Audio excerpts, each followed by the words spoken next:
उत्तर प्रदेश की बात कानपुर से हो रही है और देखिए हम जनप्रतिनिधियों से बात कर रहे हैं, अधिकारियों से बात कर रहे हैं, स्वास्थ्य क्षेत्र से जुड़े लोगों से बात कर रहे हैं, शिक्षाविदों से बात कर रहे हैं कि आखिरकार कानपुर में कितना विकास हुआ है या कानपुर में कितने विकास की जरूरत है। क्योंकि जी उत्तर प्रदेश उत्तराखंड आपके प्रदेश का नंबर 1 चैनल है और हमारा मकसद यही होता है कि हम हर जगह पहुंचे, हर जिले में पहुंचे और इस तरह के कार्यक्रम आयोजित कराकर वहां से जुड़े लोगों पर चर्चा करें कि आखिरकार उस जिले का कितना विकास हुआ है, जनप्रतिनिधि कितना काम कर रहे हैं, हर सेक्टर पर बात करते हैं। और देखिए अब हमारे साथ अगले खास मेहमान सर शुक्ला जी हैं और जो ओएसडी हैं केडीए के। सर बहुत बहुत स्वागत है। कानपुर डेवलपमेंट अथॉरिटी से आप जुड़े हुए हैं और आप पर तो बहुत सारी जिम्मेदारी है। आपको स्मार्ट सिटी बनाना है कानपुर को, आपको अतिक्रमण मुक्त करना है, बुलडोजर बाबा के बुलडोजर की भी जिम्मेदारी आप पर ही है, आप लोगों पर।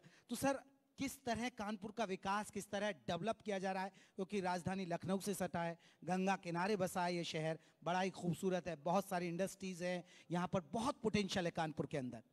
ये विगत 1 वर्षों से हम लोग के उपाध्यक्ष महोदय श्री अरविंद सिंह ने चार्ज लिया है, तो कुछ यूनिक एक्सपेरिमेंट्स उन्होंने किए हैं जिसके बारे में मैं शॉर्ट में बताना चाहूँगा। बिल्कुल बताइए सर। जैसे उन्होंने लैंड री एंट्री शुरू की है। री एंट्री का मतलब बहुत वैल्यूएबल लैंड होता है, वो लैंड हम लोग का अथॉरिटी का था लेकिन कुछ लोगों ने इलीगली अपने पोजेशन में लिया हुआ था, उसको वापस लेना। जैसे इसके स्पेसिफिक एग्जांपल्स दूं तो स्वरूप नगर में एक 3000 स्क्वायर मीटर का लैंड था, उसमें हम लोग री एंटर कर गए, उसकी मार्केट वैल्यू लगभग 65 करोड़ है। इसी प्रकार शास्त्री नगर में एक हम लोग का प्लॉट था जिसका साइज ऑलमोस्ट 12,000 स्क्वायर मीटर था, उसका मार्केट वैल्यू अगेन लगभग 225 करोड़ था। इसी प्रकार से किदवई नगर में बिल्कुल मेन रोड पे हम लोग का एक लैंड था जो 26,000 स्क्वायर मीटर था, इसकी मार्केट वैल्यू अगेन 300 से 400 करोड़ रुपए होगी। तो लगभग 800 से 900 करोड़ रुपए के लैंड का हम लोग फिजिकल पोजीशन ले चुके हैं, हम लोगों ने अपने कब्जे में ले लिया है, उस लैंड को बाउंड्री वॉल बना ली है, तो हम लोग उसका डी फैक्टो पोजीशन में आ चुके हैं, तो उसको डिफरेंट पब्लिक पर्पसेस के लिए यूटिलाइज किया जाएगा। ये लैंड ऑब्वियसली हम लोग को फ्री ऑफ कॉस्ट मिली है क्योंकि हमने री एंट्री की है। इसके अलावा हम लोगों ने डिफरेंट एरियाज में अवैध प्लॉटिंग जो थी, जो सरकारी भूमियों पे, प्राइवेट भूमियों पे लोगों ने अवैध प्लॉटिंग की हुई थी, जिसका ऑलमोस्ट टोटल एरिया लगभग होगा 3 लाख स्क्वायर मीटर, वो इंक्रोचमेंट से फ्री कराया है। I have some data with me. 3 lakh यानी आंकड़ा बड़ा है सर। हाँ, लगभग 30 हेक्टेयर। 30 हेक्टेयर ये इसमें डिफरेंट एरियाज में हुआ है, जैसे सिंहपुर, बैराज रोड, बर्रा 6, दिल्ली सुजानपुर, हाईवे सिटी विस्तार, लगभग 2 दर्जन क्षेत्र ऐसे हैं जिसमें टोटल लैंड लगभग 1350 करोड़, मतलब 1350 करोड़ रुपए उसका टोटल मार्केट वैल्यूएशन है। पहले की सरकारों में इतना प्रेशर था या योगी सरकार की में प्रेशर है कि भैया अवैध जो कब्जे उनको हटवाइएगा? डेफिनेटली गवर्नमेंट की टॉप प्रायोरिटी है कि अवैध कब्जों को हटवाइए, माफियाओं के खिलाफ स्पेसिफिकली ज्यादा कार्रवाई करिए। और विगत 1 वर्षों से हमारे जो वाइस चेयरमैन साहब हैं, उपाध्यक्ष महोदय श्री अरविंद सिंह, उनका भी टॉप प्रायोरिटी एरिया नेचुरली वही है जो सरकार का प्रायोरिटी एरिया है।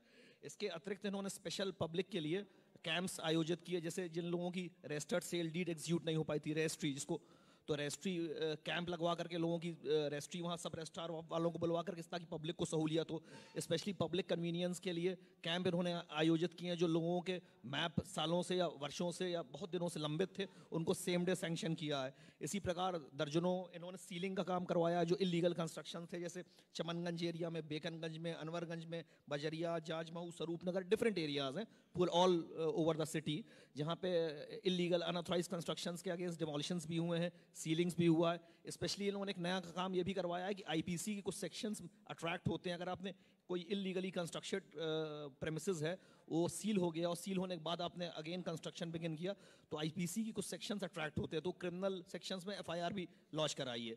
तो ये तो बात हो गई जो उन्होंने लास्ट 1 ईयर में किया है।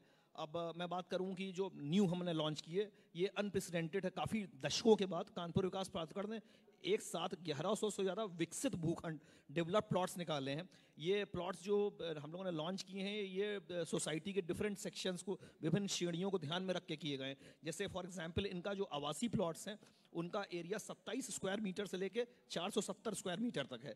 उसी प्रकार जो गैर आवासीय प्लॉट्स हैं, उनका एरिया 31 स्क्वायर मीटर से लेके 1800 स्क्वायर मीटर तक है, ताकि सोसाइटी के डिफरेंट सेक्शंस को हम लोग सर्व कर पाएं।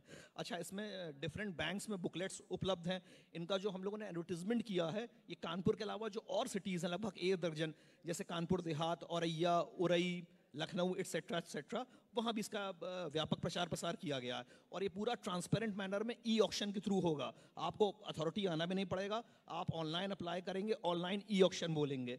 और वो है जो एरिया में हम लोगों ने प्लॉट्स लॉन्च किए हैं वो मेन एरियाज हैं शताब्दी नगर, Jawaharpuram, Panki housing, Govind Nagar, Sujatganj, new transport नगर, मोरंग मंडी, इस्पात नगर, एक्सेट्रा एक्सेट्रा। इसकी कंप्लीट डिटेल्स वेबसाइट पे अवेलेबल है, न्यूज़पेपर्स में भी प्रसारित किया गया है, और बुकलेट्स में तो ऑब्वियसली जिन बिंदुओं की आप बात कर रहे हैं, क्योंकि पारदर्शिता बड़ी बात होती है सर, क्योंकि ये बड़ी जिम्मेदारी होती है कानपुर विकास प्राधिकरण पर और सवाल बड़े उठते हैं, तो उस पारदर्शिता बनी रहे उसके लिए क्या कुछ रूपरेखा या कुछ एक प्लानिंग है? हाँ, डेफिनेटली। जो भी हमारे पब्लिक ग्रीवेंसेस आती है, हमारा सिंगल विंडो सिस्टम है। आपकी अगर कोई भी ग्रीवेंस है तो गवर्नमेंट ने तो पोर्टल्स इसके लिए बना ही रखे हैं, तो गवर्नमेंट के पोर्टल्स में तो टाइम बाउंड मॉनिटरिंग होती है। जैसे ओबी पास सिस्टम है, अगर आपने इस पर मैप अप्लाई किया तो you don't need to come to the authority, आपको हमारे कार्यालय आना नहीं पड़ेगा, ऑनलाइन आपका मैप सैंक्शन होगा, कोई फिजिकल इंटरेक्शन नहीं होगा, सारे डॉक्यूमेंट्स आप ऑनलाइन अपलोड करेंगे और आपका मैप टाइम बाउंड मैनर में सैंक्शन होगा। ये गवर्नमेंट ने बना के रखा हुआ है पोर्टल। उसके अलावा पोर्टल्स हैं, जैसे म्यूटेशन कराना है आपको, डिफरेंट जो सर्विसेज है उसके लिए पोर्टल्स हैं। इन एडिशन टू इट यहाँ पे वीसी साहब ने, श्री अरविंद कुमार सिंह जी ने एक सिस्टम बना के रखा है सिंगल विंडो का, मतलब किसी की कोई भी अगर ग्रीवेंस है, in addition to IGRS government का सिस्टम ऑलरेडी एक है, integrated redressal grievances redressal system. इसके अलावा सिंगल विंडो का सिस्टम है जिसको खुद उपाध्यक्ष महोदय मॉनिटर करते हैं। तो टाइम टू टाइम उसमें ये होता है कि आपकी कोई भी ग्रीवेंस अगर है तो टाइम बाउंड मैनर में हमको उसको डिस्पोज ऑफ करना है। अच्छा, ये जो हमने 1100 प्लॉट्स लॉन्च किए, इसकी कुछ यूनिक फीचर है which has happened first time in the history of KDA. ये केडीए में पहले कभी नहीं हुआ था। अगर आपको कोई प्लॉट के लिए आप इच्छुक, अगर आम आदमी को जाना है तो पोर्टल पर आपके जाके ये सब करे, सारी सर्विसेज पोर्टल पर उपलब्ध है, मैप सैंक्शन की, म्यूटेशन की, एटसेट्रा एटसेट्रा। और लेकिन ये जो हमने 1100 प्लॉट्स लॉन्च किए हैं, इसके कुछ मैं यूनिक फीचर्स बताना चाहूँगा विच आर वेरी अट्रैक्टिव। वो बहुत इनोवेटिव टाइप के हैं, जो उपाध्यक्ष के खुद के उससे आया है, उनके आइडिया से, इनोवेशन से। जैसे अगर आपको कोई भी प्लॉट लेने का आप इच्छुक हैं तो आप उसकी जीपीएस लोकेशन देख के फिजिकली प्लॉट देख सकते हैं। मौके पर आपको डिमार्केशन नंबर दिखेगा, तो before entering into any kind of auction और lottery you can actually see the plot physically. दूसरा, उन्होंने बहुत मेहनत करके ये प्लॉट्स में जो अड़चने थी वो दूर कराई हैं। एक एक प्लॉट वेरीफाइड है कि उस पर मौके पर कोई कब्जा इंक्रोचमेंट नहीं है और कोई लीगल हर्डल नहीं है। तीसरी, उसका स्पेसिफिकली बड़ा अच्छा फीचर ये है कि अगर बैंक लोन तो है ही सुविधा, अगर आप with in 90 days full payment कर देते हैं तो 5% की छूट है। इन प्लॉट्स का एक स्पेसिफिक चीज़ ये है, रेडी टू टेक पोजेशन है। अगर आपने आज फुल पेमेंट किया, सेल डीड एग्जीक्यूट करवाई, तो कल आपको हम मौके पे कब्जा दे देंगे। और इन एनी केस अगर आप मान लीजिए ऑक्शन में अनसक्सेसफुल हो गए तो ऑटोमेटिकली आपको एप्लीकेशन नहीं देनी है, विद इन 7 डेज जिस सोर्स से आपका पैसा आया था वो ऑटोमेटिकली रिफंड हो जाएगा। सर, जिस तरह आपने जिक्र भी किया और बड़े पैमाने पर अवैध अतिक्रमण हटाए, जो अतिक्रमण किया हुआ था, लेकिन बड़ी बात ये होती है कि कई बार अतिक्रमण हो जाते हैं और फिर आरोप लगता है कि अधिकारी सोते रह गए। तो उसके लिए कोई प्लानिंग मॉनिटरिंग सिस्टम है, या मान लीजिए आप लोगों को नहीं पता चला, आपके डिपार्ट तक नहीं पहुंची जानकारी, तो आम आदमी किसी के बारे में शिकायत देना चाहता है तो उसके लिए कोई सिस्टम आप लोगों का? मैं उसमें थोड़ा एक्सप्लेन करना चाहूँगा। आपने वर्ड यूज़ किया इंक्रोचमेंट। 2-3 कैटेगरी के इलीगल कंस्ट्रक्शन होते हैं। एक ये होता है जो सबसे सीरियस नेचर का है कि आपने गवर्नमेंट की लैंड पे या किसी दूसरे व्यक्ति की लैंड पे कब्जा करके इंक्रोचमेंट करके आप निर्माण कर रहे हैं। वो कंपाउंड भी नहीं हो सकता, वो गवर्नमेंट की भी टॉप प्रायोरिटी में। दूसरा होता है कि आपकी प्राइवेट लैंड है, आपने कुछ सेटबैक्स में निर्माण कर लिया, वो कंपाउंडेबल होता है अप टू अ लिमिट। तीसरा होता है कि 2 लोग हैं, नेबर्स हैं, किसी ने छज्जा निकाल लिया, किसी ने वो 2 लोगों का बेसिकली प्राइवेट डिस्प्यूट होता है, लेकिन सर्टेनली उस पर भी बिल्डिंग बाय लॉस अप्लाई करते हैं।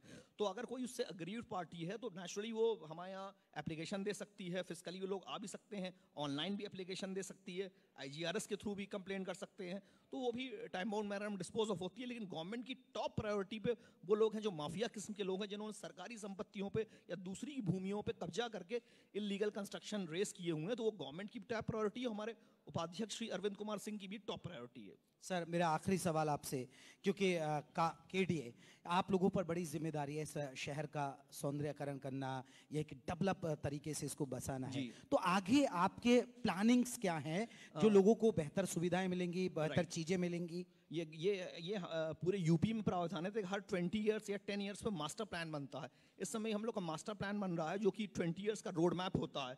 उसमें बहुत सी चीज़ें प्रपोज होती हैं, जैसे first of all land use कि डिफरेंट लैंड यूजेस जो देखते हुए कहाँ पे रेजिडेंशियल लैंड यूज़ होगा, कहाँ कमर्शियल होगा, कहाँ इंस्टीट्यूशनल होगा, कहाँ एजुकेशनल होगा, कहाँ इंडस्ट्रियल होगा। रोड वाइडनिंग उसमें प्रपोज होती है कि कौन सी सड़क की एग्जिस्टिंग विथ कितनी है, उसको हम हम प्रपोज करके कितनी चौड़ी करना चाहते हैं, तो वो it's basically a book which contains your plan for development for next 20 years, आने वाले 20 सालों के लिए आपका रोड मैप होता है। तो एज ऑफ नाउ हम लोग बिल्कुल उसको फाइनल करने की स्टेज पे हैं। वो एक स्टैट्यूटरी डॉक्यूमेंट है, हमारे अधिनियम में, हमारे एक्ट में लिखा है कि हमको बनाना है, तो उस ड्यू प्रोसेस को फॉलो करते हुए एकदम फाइनल स्टेजेस पे चल रहा है।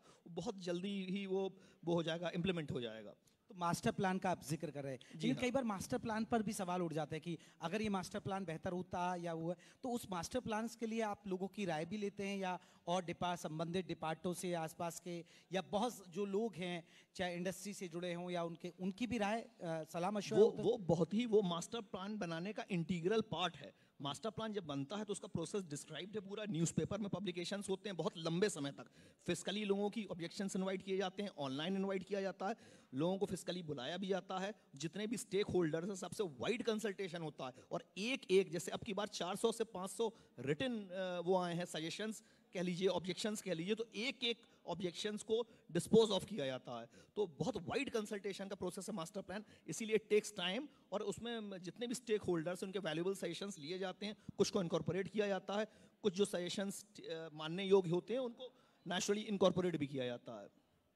स्टेट कैपिटल रीजन की बात आ रही है अब, और कानपुर का नाम भी शामिल है, जी। उसमें आप लोगों की क्या भूमिका होने वाली है? उसमें बहुत से डिपार्टमेंट्स की, वो एक्चुअली ये कंसेप्ट है गवर्नमेंट का, बिल्कुल सही कंसेप्ट है विकास को लेकर, कि लखनऊ और उसके आसपास जो एडजॉइनिंग डिस्ट्रिक्ट्स हैं उनको एनसीआर की तर्ज पे डेवलप किया जाए।